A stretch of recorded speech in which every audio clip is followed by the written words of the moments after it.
Yes, तो now we will going to start organizing. Organizing के अंदर क्या होता है, देखो ऑर्गेनाइजिंग लिखा हुआ है, organizing can be defined as a process that initiate implementation of plans by clarifying jobs and working relationships and effectively deploying resources for attainment of identified and desired goals।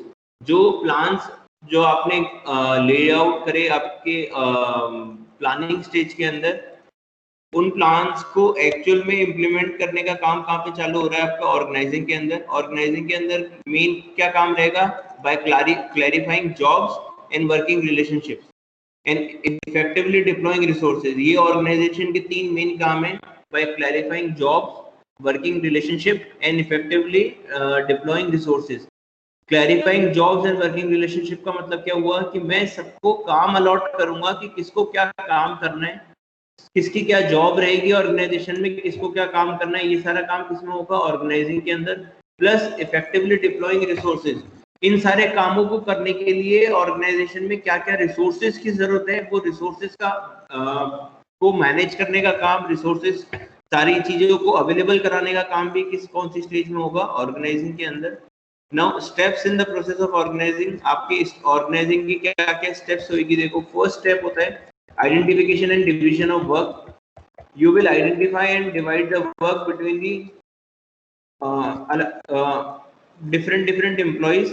देखो आपका फर्स्ट स्टेप क्या है, the first step in the process of organizing involves identifying and dividing the work that has to be done in accordance with previously determined plans। जो plans आपने planning stage के अंदर layout करे थे उसके according आप अपने वर्क को डिवाइड करोगे और फिर उसको अलग अलग लोगों को हैंडल आउट करोगे, अलग अलग लोगों को सौंप दोगे आप वो काम करने के लिए। The work is divided into manageable activities so that duplication can be avoided. आप ये वर्क अलॉटमेंट जो अपन करते हैं, वर्क अलॉटमेंट करने का सबसे बड़ा मेन ऑब्जेक्टिव क्या होता है, to avoid duplication of work. Avoid duplication of work का मतलब एक ही काम 3 जने कर रहे हैं, तो वो करने से क्या होगा, एक तो वेस्टेज ऑफ एफर्ट्स होगा और किसी के अंदर भी ढंग से अच्छे से स्पेशलाइजेशन नहीं आएगा। हर एक काम में अलग अलग, पहले मैंने टोटल जो मेरा वर्क है उसको अलग अलग सब पार्ट्स में डिवाइड करा और सब पार्ट्स में डिवाइड करके मैं उसको अलग अलग लोगों को डिस्ट्रीब्यूट कर दूंगा, तो क्या होगा, एक तो डुप्लीकेशन ऑफ वर्क बचेगा, प्लस मेरा जो भी एम्प्लॉय जिस काम को कर रहा है वो एम्प्लॉय उस काम के अंदर क्या होगा, स्पेशलाइज हो जाएगा। ये चीज आप लोगों ने पढ़ी होगी प्रिंसिपल्स ऑफ मैनेजमेंट के अंदर। प्रिंसिपल्स ऑफ मैनेजमेंट में आपका एक प्रिंसिपल था डिवीजन ऑफ वर्क, ये वही वाला पॉइंट है। Second, and the burden of work can be shared among employees, ये आपका फर्स्ट पॉइंट हो गया। Now second is departmentalisation. Now what you mean by departmentalisation, once work has been divided into small and manageable activities, then those activities which are similar in nature are grouped together. Such sets facilitate specialization. These grouping process is called departmentalization. Departments can be created using several criteria as a basis. For example, some of the most popularly used bases are territory, north south west. देखो अपना जो आप लोगों को मालूम होगा थोड़ा बहुत, अगर किसी ने कभी ट्रेन की टिकट बुक कराई होगी, तो अपना जो पूरा इंडिया है, इंडिया को इंडियन रेलवेज ने 5 पार्ट में डिवाइड करा हुआ है, northern railway, western railway, eastern railway, southern railway and central railway. तो इन्होंने ये क्या, ये जो डिवाइडेशन करा इन्होंने इंडियन रेलवेज ने, इंडियन रेलवे ने जो डिवाइडेशन कराई, डिवाइडेशन का मतलब क्या हुआ, डिपार्टमेंटलाइजेशन। डिपार्टमेंटलाइजेशन का मतलब सिमिलर नेचर के काम को, सिमिलर जो भी सिमिलर नेचर के काम है उनको सबको एक ग्रुप बना देना और उस ग्रुप को एक नाम दे देना, that is known as departmentalization. और कॉमन डिपार्टमेंटलाइजेशन अब किसी भी तरीके से हो सकता है, जैसे अपनी अगर मैं कोई मैन्युफैक्चरिंग यूनिट, जैसे आईटीसी की बात करूं, इंडियन टबैको कंपनी, अब इंडियन टबैको कंपनी जो आईटीसी है वो मल्टीपल सेक्टर्स के अंदर काम करती है, तो वो डिपार्टमेंटलाइजेशन कौन से बेसिस पे करेगी, on the basis of product. अब जैसे इंडियन रेलवे ने किस बेसिस के ऊपर डिपार्टमेंटलाइजेशन करा, on the basis of territory, ठीक है। और आईटीसी कंपनी अगर अपना डिपार्टमेंटलाइजेशन करेगी तो वो किस बेसिस पे करेगी, on the basis of product, कि जो आपके कॉस्मेटिक प्रोडक्ट्स का एक अलग डिपार्टमेंट बना हुआ है, जो हाउस होल्ड अप्लायंसेस का अलग एक डिपार्टमेंट बना हुआ है, क्लोथिंग का एक अलग बना हुआ है, फूड आइटम्स का एक अलग बना हुआ है। तो आईटीसी ने भी जो डिपार्टमेंटलाइजेशन करा हुआ होगा वो कौन से बेसिस पे करा हुआ होगा? On the basis of product, कि अलग अलग जितने भी अलग अलग सेगमेंट के अंदर वो डील कर रही है, अलग अलग सेगमेंट में डील कर रही है, तो अलग अलग सेगमेंट के अंदर अलग अलग उसने डिपार्टमेंट्स बना रखे होंगे, जहाँ पे अगर कॉस्मेटिक से रिलेटेड काम है तो कॉस्मेटिक प्रोडक्ट से रिलेटेड काम सारा एक डिपार्टमेंट बना हुआ है, उसमें प्रोडक्शन भी हो रहा है, सेलिंग भी हो रही है, मार्केटिंग भी हो रही है, सब कुछ उस डिपार्टमेंट के अंदर हो रहा है। डिपार्टमेंटलाइजेशन किस बेसिस पर होगा, ये दूसरी चीज, एक और चीज पर डिपेंड करता है, that is the size of organization. अगर ऑर्गेनाइजेशन का साइज छोटा है तो उसका डिपार्टमेंटलाइजेशन अलग तरीके से होगा, ऑर्गेनाइजेशन का साइज बड़ा है तो वो अलग तरीके से डिपार्टमेंटलाइजेशन करेगी। ये अभी अपन आगे पढ़ेंगे फंक्शनल स्ट्रक्चर और डिविजनल स्ट्रक्चर के अंदर, ये चीज अपन वापस पढ़ेंगे तब आपको समझाऊंगा पूरा ये चीज। Now third point is assignment of duties. It is necessary to define the work of different job positions and accordingly allocate work to various employees. Once department has been formed, each of them is placed under the charge of an individual. Jobs are then allocated to the member of each department in accordance to their skill and competencies. It is essential for effective performance that a proper match is made between the nature of a job and the ability of an individual. The work must be assigned to those who are best fitted to perform it well. अब देखो third step क्या हुआ अपना, assignment of duties. Assignment of duties का मतलब, अब मैंने काम अलॉकेट कर दिया अलग अलग, मैंने डिपार्टमेंट बना दिए, डिपार्टमेंट बनाने के बाद क्या करूंगा, अब मैं ड्यूटी असाइन करूंगा कि कौन सा एम्प्लॉय किस काम के अंदर बेस्ट है। जो एम्प्लॉय जिस काम के अंदर बेस्ट होगा, जिसकी एफिशिएंसी, जिसकी स्किल्स उस काम को सबसे बेस्ट सूट करेगी, मैं अब अलग अलग करके एक एक करके एम्प्लॉइज को उनका अलॉटेड काम, उनकी जो बेस्ट एबिलिटी वाला काम है, वो बेस्ट एबिलिटी वाला काम में उनको अलग अलग करके एक एक करके सबको अलॉट करना चालू कर दूंगा। Now next step, establishing reporting relationship. Now this is important. Establishing reporting relationship means merely allocating work is not enough. Each individual should also know who he is to take orders from and to whom he is accountable. The establishment of such clear relationship helps to create a hierarchical structure and helps in coordination amongst various departments. Establishing reporting relationship का मतलब, ये सबसे important point है। Establishing reporting relationship का मतलब कि अब आप क्या करोगे, एक रिपोर्टिंग रिलेशनशिप क्रिएट करोगे कि किस आदमी को किसको रिपोर्ट करना है और कौन किसके अगेंस्ट में अकाउंटेबल है। अकाउंटेबल का मतलब जिम्मेदारी देना, ठीक है। अकाउंटेबल का मतलब कि जैसे देखो, मैंने आप लोगों को सबको काम अलॉट कर दिया और आप किसी काम अलॉट कर दिया, प्लस अब आप किसी को भी अकाउंटेबल नहीं हो, मतलब आपको वो काम किसी को चेक नहीं कराना, मैंने बोल दिया आप ये काम कर लेना और करके अपने पास ही रख लेना। तो उसमें क्या होगा, जो सिंसियर होंगे वो लोग तो सब जने काम कर लेंगे, जो सिंसियर नहीं होंगे वो ये सारा कोई भी अलॉटेड काम है वो उस काम को नहीं करेंगे, वो काम छोड़ देंगे, बोले कोई चेक करने वाला तो है नहीं तो अपने को क्यों करना। अगर हर एम्प्लॉई जो उसका सीनियर है उसके अगेंस्ट में अकाउंटेबल होगा तो क्या होगा, आपका वो काम 100% कंप्लीट होगा। तो ऑर्गेनाइजिंग स्टेप क्या, लास्ट पॉइंट क्या होता है, रिपोर्टिंग रिलेशनशिप क्रिएट करना। रिपोर्टिंग रिलेशनशिप का मतलब कि किस किस एम्प्लॉइज को क्या क्या काम मिला है, कौन कौन सा एम्प्लॉय किस किस बॉस के थ्रू ऑर्डर लेगा और किस बॉस को वो सारा काम अकाउंटेबल कराएगा। अकाउंटेबल कराने का मतलब किस बॉस, अगर मेरा काम कंप्लीट नहीं होता तो मुझे किसको रिपोर्ट करनी है, प्रिंसिपल को रिपोर्ट करनी है। आपका बीएसटी का काम कंप्लीट नहीं होगा तो आप किसको रिपोर्ट करोगे, मुझे रिपोर्ट करोगे। तो मैं और आप बीएसटी के लिए ऑर्डर्स किससे लोगे, मेरे से लोगे, और अकाउंटेबल भी किसको होगे, मेरे को होगे। ऐसे अकाउंटेंसी की बात करेंगे तो अकाउंटेंसी के ऑर्डर्स आप किससे लोगे, रचना मैम से लोगे, और अकाउंटेबल भी किसके थ्रू होगे, रचना मैम के ऊपर होगे। तो अकाउंटेबिलिटी क्रिएट करना किसी भी जॉब के अंदर बहुत जरूरी है। अगर किसी भी जॉब में अकाउंटेबिलिटी क्रिएट नहीं होगी तो कभी भी वो काम कंप्लीट नहीं होगा, ठीक है। हर तरीके के एम्प्लॉयज होते हैं ऑर्गेनाइजेशन में, जो सिंसियर एम्प्लॉयज होंगे वो अपना काम को कंप्लीट कर देंगे, मगर जो थोड़े से इस तरीके के एम्प्लॉयज जो काम से बचना चाह रहे हैं वो लोग कभी भी काम को कंप्लीट नहीं करेंगे if you will not accountable, if you are not accountable, ठीक है। देन ये थी आपकी 4 बेसिक स्टेप्स। फर्स्ट स्टेप क्या था, identification and division of work, then departmentalization, then assignment of duties, and last is establishing reporting relationships. Now next topic, importance of organizing. Importance of organizing में देखो क्या क्या आएगा। ऑर्गेनाइजिंग का बहुत एक इम्पोर्टेंट रोल होता है। इम्पोर्टेंट रोल क्यों होता है, अपन किन किन पॉइंट के लिए ऑर्गेनाइजिंग बहुत इंपॉर्टेंट है वो चीज अपन देखेंगे। देखो, the following points highlighted the crucial role that organizing plays in any business enterprise. First, benefits of specialization. Benefit of specialization का मतलब मैंने जो बताया था, जो फर्स्ट स्टेप थी अपनी आइडेंटिटी ऑर्गेनाइजिंग की, कि अपन ने डिवीजन ऑफ वर्क करा था। डिवीजन ऑफ वर्क के अंदर क्या हुआ, हर एम्प्लॉय, मैंने पहले काम को छोटे छोटे पार्ट्स में डिवाइड करा और फिर हर वर्क को अलग अलग एम्प्लॉयज को दे दिया करने के लिए। तो उससे क्या होगा, उसको बेनिफिट ऑफ स्पेशलाइजेशन मिलेगा। बेनिफिट ऑफ स्पेशलाइजेशन का मतलब, जैसे देखो मैं कोई भी काम अगर रेगुलर बेसिस पे कर रहा हूँ, जैसे आप जिमिंग करते हो, सबसे बेस्ट एग्जांपल आपको देता हूँ, आप जिमिंग करते हो। जिमिंग में आपने कोई अगर नई मशीन के ऊपर वर्कआउट करना चालू करा, तो स्टार्टिंग के फर्स्ट डे के अंदर आपने 30 बार आप कोई भी काम को कर पाए, 30 टाइम आपने वो एक्टिविटी को करा। जितना आप उस एक्टिविटी को बार बार ऑन रेगुलर बेसिस करोगे, day by day day by day day by day, आपकी परफॉर्मेंस क्या होगी, इंक्रीज होती जाएगी।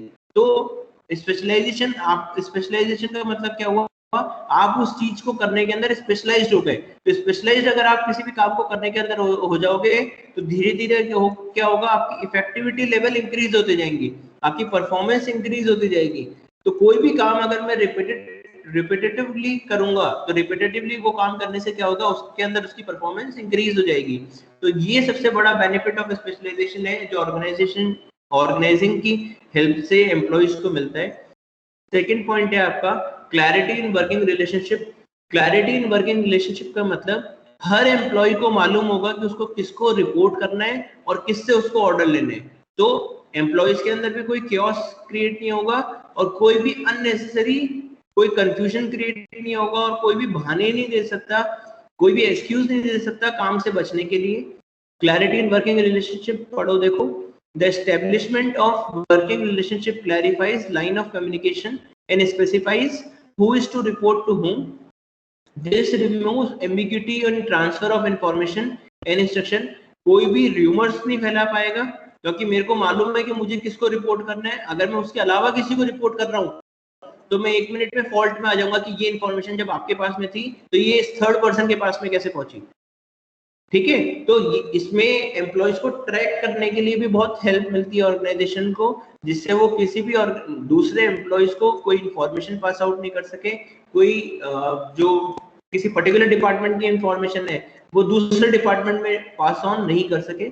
This removes ambiguity in transfer of information and instructions.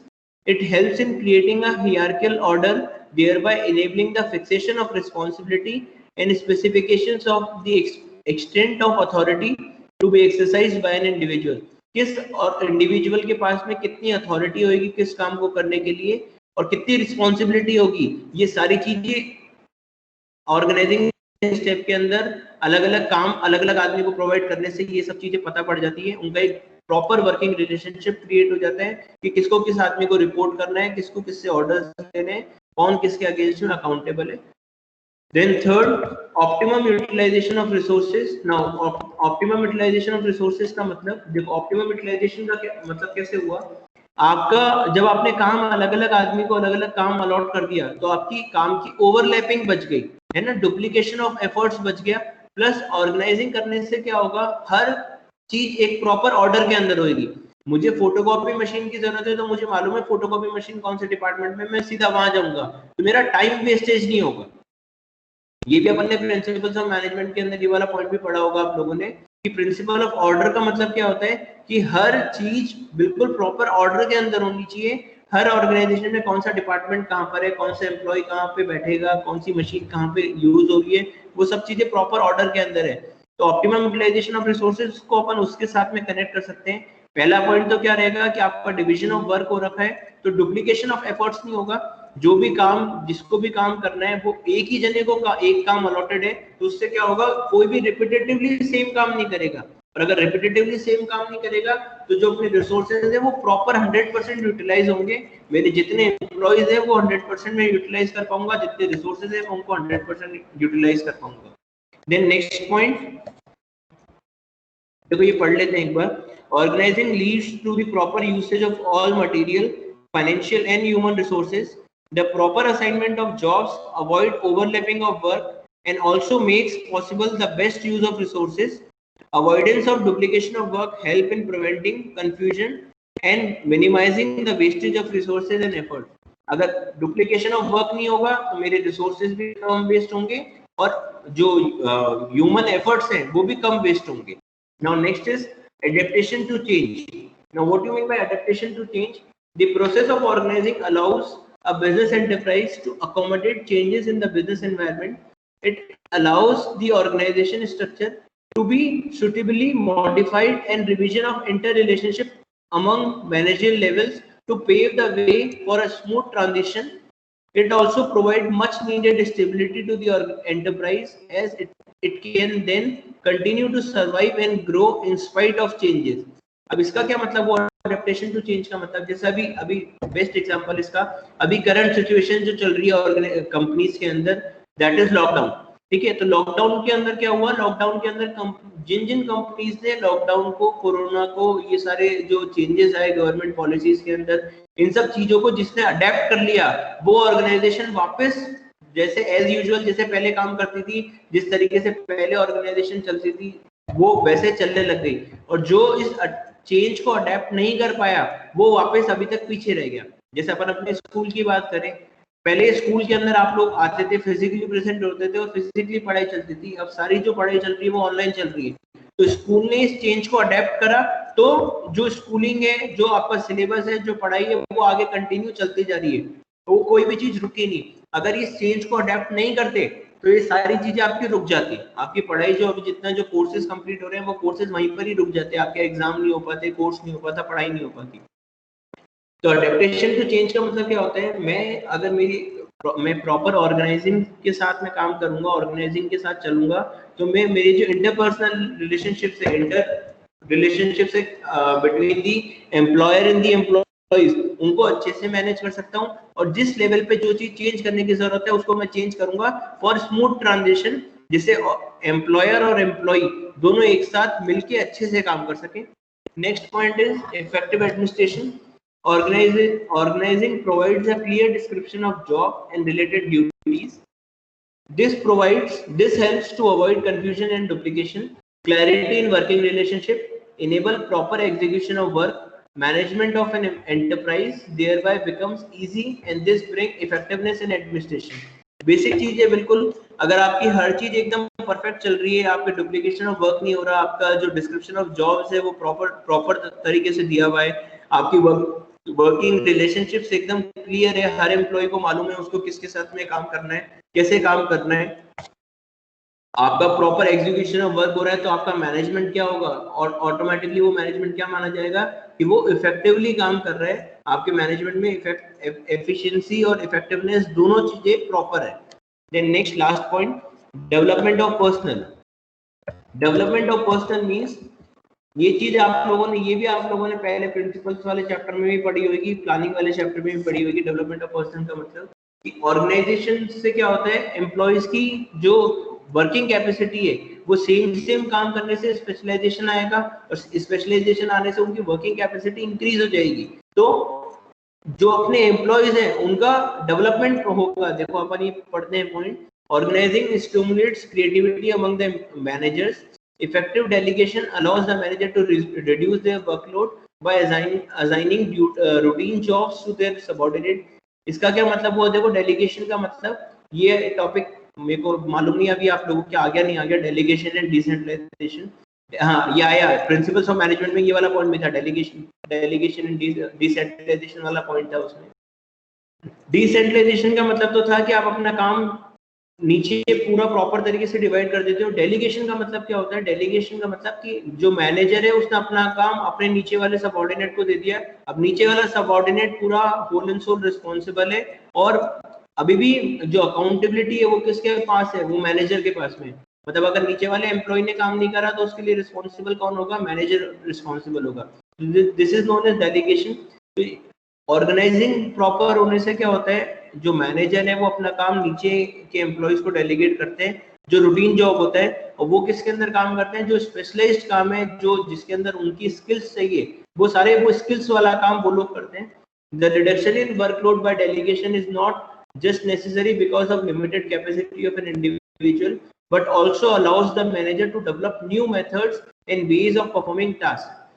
Delegation करने से एक तो जो इंडिविजुअल लिमिटेड कैपेसिटी होती है, हर इंडिविजुअल की कुछ लिमिटेड कैपेसिटी होती है, वो भी मतलब उससे भी अपने को रिलीफ मिलता है, प्लस उसको अलग अलग मेथड्स में काम करने के लिए अलग अलग मेथड डेवलप करने का मौका मिलता है. जब उसको रूटीन काम नहीं करने पड़ेंगे, वो केवल स्पेशलाइज्ड काम करेगा, तो वो क्या करेगा, उसमें इनोवेशन ढूंढेगा उस काम को करने के.